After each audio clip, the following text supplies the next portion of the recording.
सभी विद्यार्थियों को नमस्कार। अपने इस YouTube चैनल पर आपका स्वागत है, अभिनंदन। हाँ, तो विद्यार्थियों, आज हम राजनीति विज्ञान से संबंधित कवित्त संख्या 64 देखने जा रहे हैं। तो आज का हमारा विषय है राजनीति विज्ञान, और राजनीति विज्ञान में आज हम देखेंगे कवित्त संख्या 64। तो शुरू करते हैं विद्यार्थियों आज का वीडियो।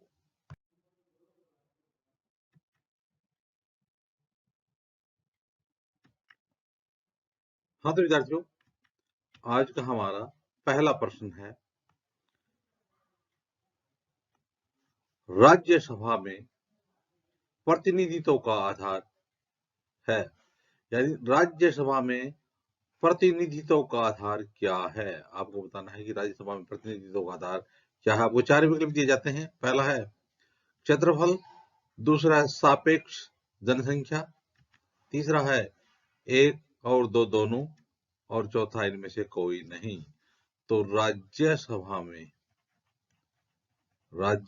में प्रतिनिधित्व का आधार क्या है। तो इसका उत्तर हो जाएगा विद्यार्थियों, सापेक्ष जनसंख्या के आधार पर राज्यसभा में जो सीटें हैं वो निर्धारित की जाती हैं। किस आधार पर? सापेक्ष जनसंख्या के आधार पर। तो राज्यसभा में प्रतिनिधित्व का आधार क्या है? सापेक्ष जनसंख्या है। हाँ, तो विद्यार्थियों, आज का अगला प्रश्न है, उपराष्ट्रपति को हटाने की कार्यवाही प्रारंभ की जाती है। तो आपको बताना है कि उपराष्ट्रपति को हटाने की जो कार्रवाई होती है वो कहां से प्रारंभ की जाती है। पहला है राज्यसभा में, दूसरा है लोकसभा में, तीसरा विकल्प है सर्वोच्च न्यायालय में, और चौथा है ए और ब दोनों में। तो देखिए, उपराष्ट्रपति को हटाने की कार्यवाही कहां से प्रारंभ की जाती है। तो इसका उत्तर हो जाएगा विद्यार्थियों, राज्यसभा में। राज्यसभा में। तो उपराष्ट्रपति को हटाने की कार्यवाही कहां प्रारंभ की जाती है? राज्यसभा में उपराष्ट्रपति को हटाने की कार्यवाही प्रारंभ की जाती है, क्योंकि उपराष्ट्रपति राज्यसभा का पदेन सभापति होता है। हाँ, तो विद्यार्थियों, अगला है, सरकार की संसदीय व्यवस्था में कार्यपालिका अपनी नीतियों एवं कार्यों के लिए खालिस्तान के प्रति उत्तरदायी होती है। सरकार की संसदीय व्यवस्था में कार्यपालिका अपनी नीतियों एवं कार्यों के लिए खालिस्तान के प्रति उत्तरदायी होती है।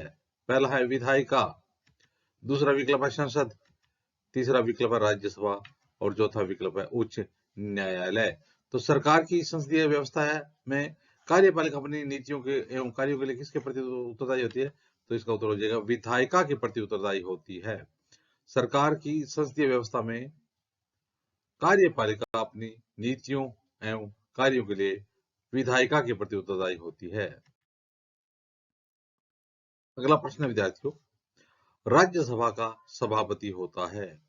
तो आपको बताना है कि राज्यसभा का सभापति कौन होता है। एक पहला विकल्प है राष्ट्रपति, दूसरा विकल्प है राज्यसभा में विपक्ष का नेता, तीसरा विकल्प है प्रधानमंत्री, और चौथा है उपराष्ट्रपति। राज्यसभा का सभापति कौन होता है? तो इसका उत्तर हो जाएगा उपराष्ट्रपति। कौन होता है? उपराष्ट्रपति राज्यसभा का सभापति होता है। हाँ, तो विद्यार्थियों, अगला प्रश्न है, संसद के किस सदन को प्रतिनिधि सभा कहा जाता है? तो संसद के किस सदन को प्रतिनिधि सदन कहा जाता है? तो इसका उत्तर आपको चार विकल्प दिया जाता है। लोकसभा को, दूसरा है राज्यसभा को, तीसरा है ए और ब दोनों को, चौथा इनमें से कोई नहीं। तो संसद के किस सदन को प्रतिनिधि सदन या प्रतिनिधि सभा कहा जाता है? तो इसका उत्तर हो जाएगा लोकसभा को। तो लोकसभा को जनता का सदन कहा जाता है, लोकसभा को निम्न सदन कहा जाता है, लोकसभा को लोकप्रिय सदन कहा जाता है, और लोकसभा को प्रतिनिधि सभा भी कहा जाता है। हाँ, तो विद्यार्थियों, अगला प्रश्न है, स्वतंत्र भारत में अब तक कितनी बार संयुक्त अधिवेशन हो चुके हैं? स्वतंत्र भारत में अब तक कितनी बार संयुक्त अधिवेशन, यानी लोकसभा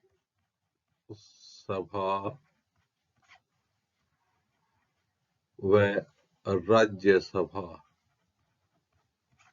का संयुक्त अधिवेशन आपको बताना कितनी बार हो चुके हैं।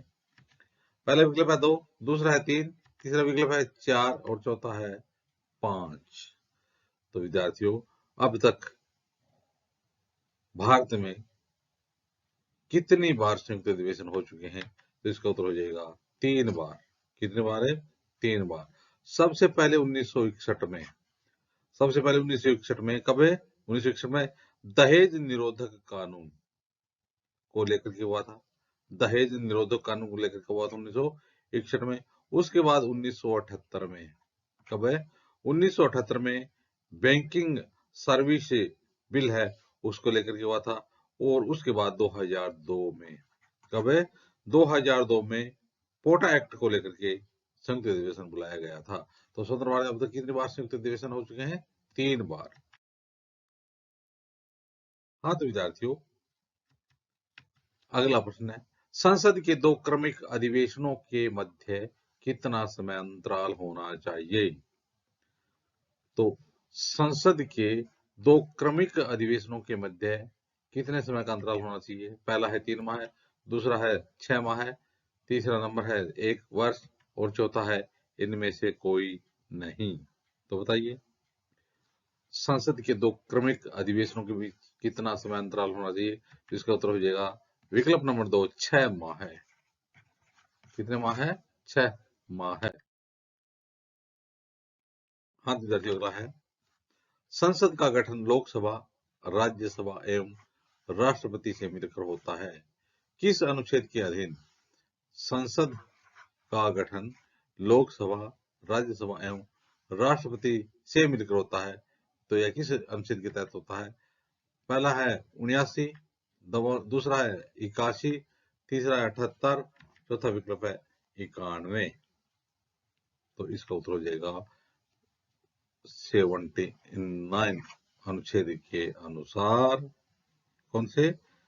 79 नंबर अनुच्छेद के अनुसार संसद का गठन किसके से मिलकर होता है? लोकसभा, राज्यसभा एवं राष्ट्रपति से मिलकर होता है। हाँ तो विद्यार्थियों, अगला प्रश्न है, संसद की भाषा क्या है? ऐसा उल्लेख किस अनुच्छेद में किया गया है? तो संसद की भाषा क्या हो, ऐसा उल्लेख किस अनुच्छेद में किया गया है? पहला विकल्प है 117, दूसरा 120 नंबर अनुच्छेद, तीसरा है अनुच्छेद 118, चौथा है अनुच्छेद 119। तो इसका उत्तर हो जाएगा विद्यार्थियों विकल्प नंबर 2, 120। अनुच्छेद 120 संसद में प्रयोग की जाने वाली भाषा से संबंधित है। इसी प्रकार से अनुच्छेद 348 के उपबंधों के अधीन रहते हुए संसद में कार्य हिंदी या अंग्रेजी में किया जाएगा। हिंदी या अंग्रेजी में किया जाएगा। यदि सभापति और जो लोकसभा अध्यक्ष हैं वो किसी को, उनकी जिनको हिंदी इंग्लिश समझ में नहीं आ रही है, उनको मातृभाषा में भी अपना विचार व्यक्त करने की स्वतंत्रता दी जा सकती है, छूट दी जा सकती है। तो संसद की भाषा क्या है, ऐसा उल्लेख किस अनुच्छेद में किया गया है? अनुच्छेद 120 में।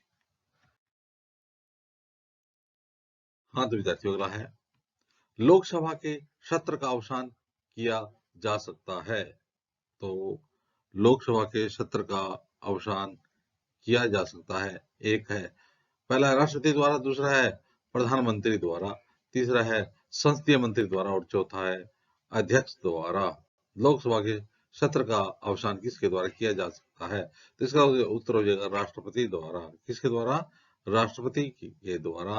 अनुच्छेद 85 के अनुसार जो लोकसभा के सत्र का अवसान है वो किसके द्वारा किया जा सकता है? राष्ट्रपति के द्वारा किया जाएगा। हाँ तो विद्यार्थियों, अगला प्रश्न है, स्पीकर को हटाने के संकल्प को प्रस्तावित करने से पूर्व कितने दिन पहले सूचना दी जाती है? तो स्पीकर को हटाने का संकल्प है उसको प्रस्तावित करने से कितने दिन पहले सूचना दी जाती है? पहला है 14 दिन, दूसरा विकल्प है 13 दिन, तीसरा विकल्प है 12 दिन और चौथा विकल्प है 7 दिन। तो विद्यार्थी इसका उत्तर हो जाएगा विकल्प नंबर 1, 14 दिन।